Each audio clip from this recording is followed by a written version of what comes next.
श्री स्वामी समर्थ.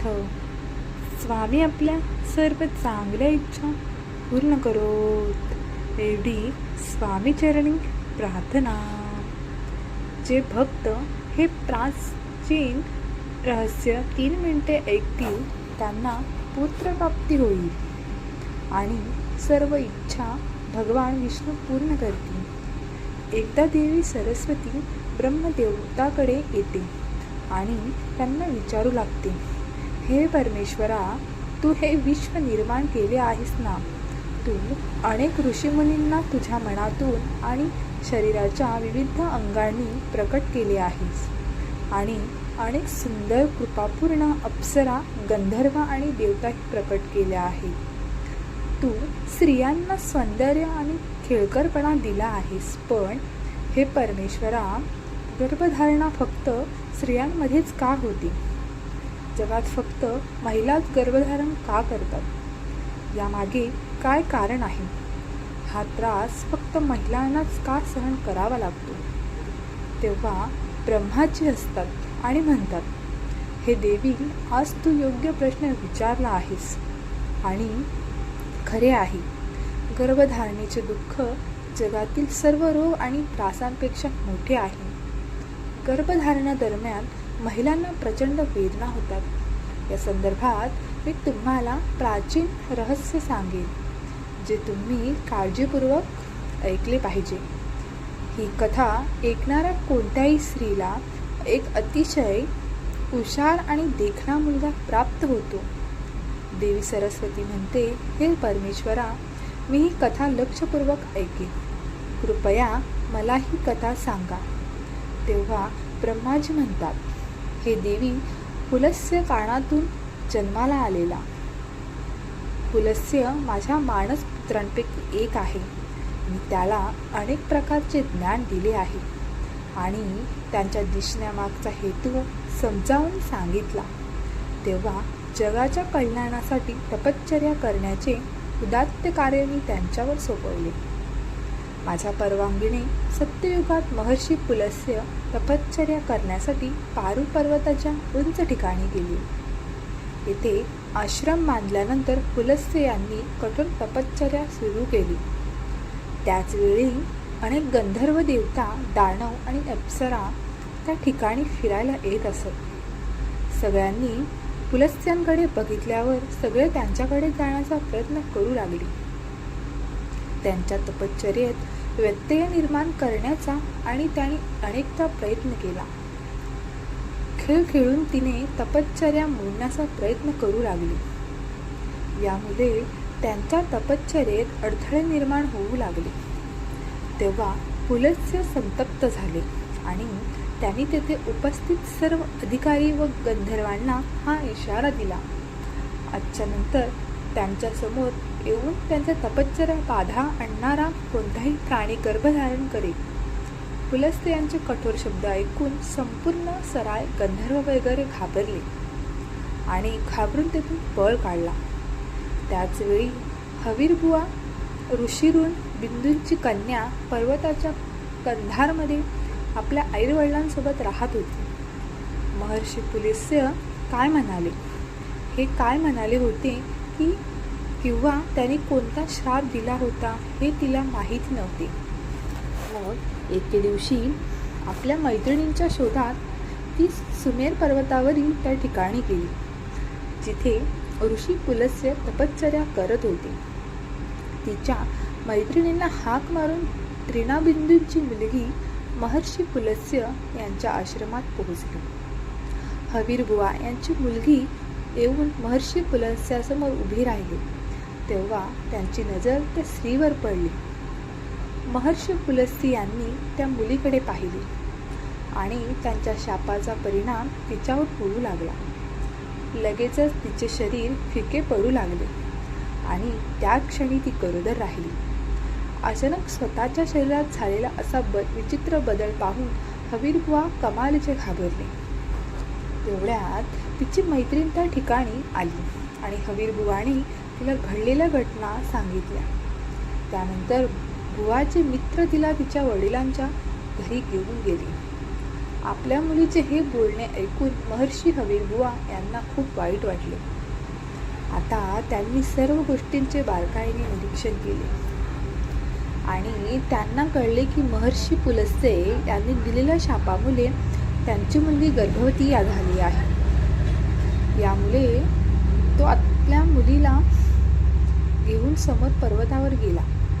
तेथे त्याने महर्षी पुलस्त्य त्यांना पाहिले, त्यांना नमस्कार केला आणि क्षमा मागू लागले. ऋषी हवीरबुवा म्हणू लागले, हे महर्ष, तू भगवान महादेवाचा खरा मानसिक पुत्र आहेस. तू सर्व जगात प्रसिद्ध आहेस. तू परम दयाळू आहेस.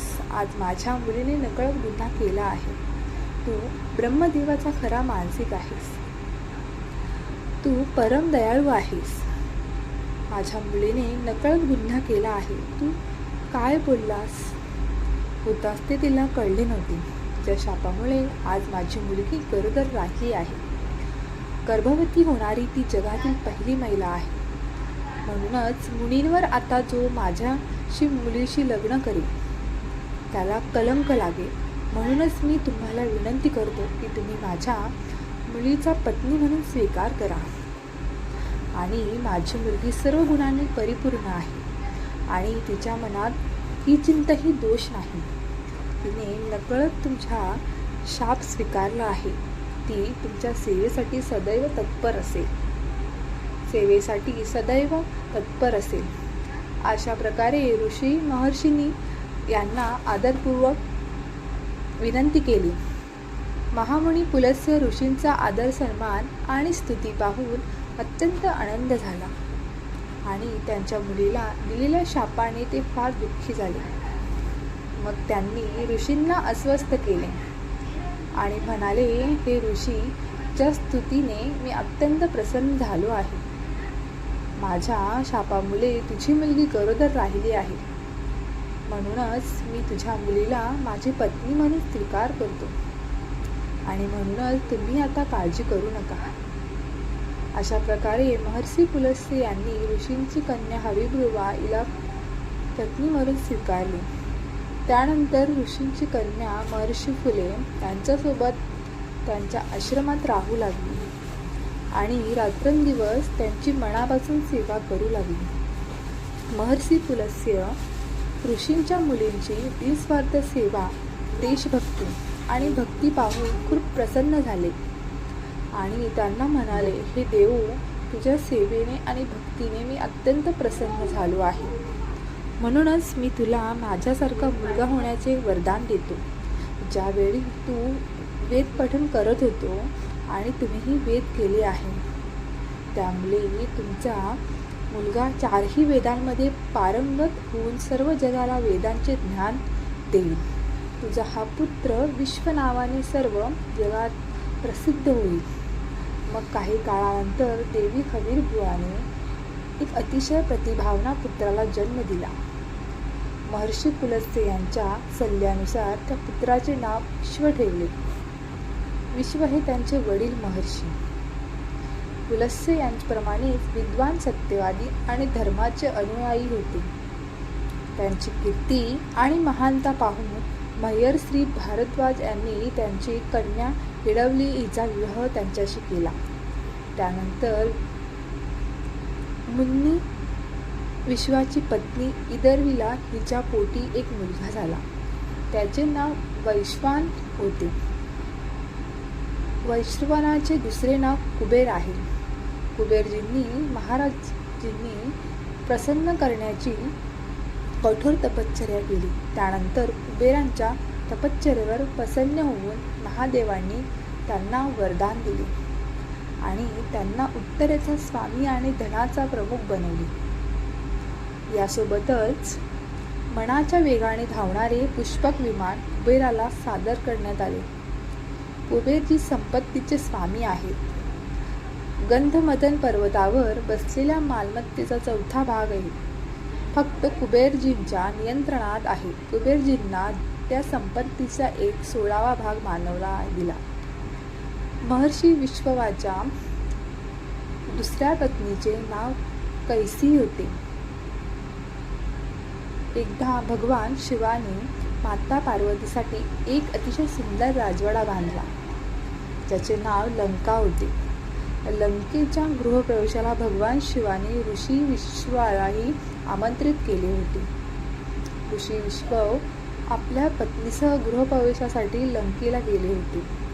जेव्हा भगवान शिवाने ऋषी विश्वाला दान मागायला सांगितले, तेव्हा विश्रवाची दृष्टी पत्नी कैकसीने त्याला फसवले आणि त्याला लंका मागण्यास भाग पाडले. आणि भगवान शिव प्रेमळ आहेत आणि त्यांनी विश्वाला लंका दान केली. त्यामुळे माता पार्वतीला खूप राग आला आणि तिने कैकसीला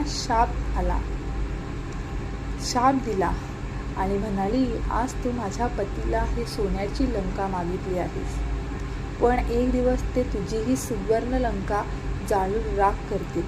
त्यानंतर भगवान शिवाने दिलेले सोने घेऊन विश्वची लंकेला परतले.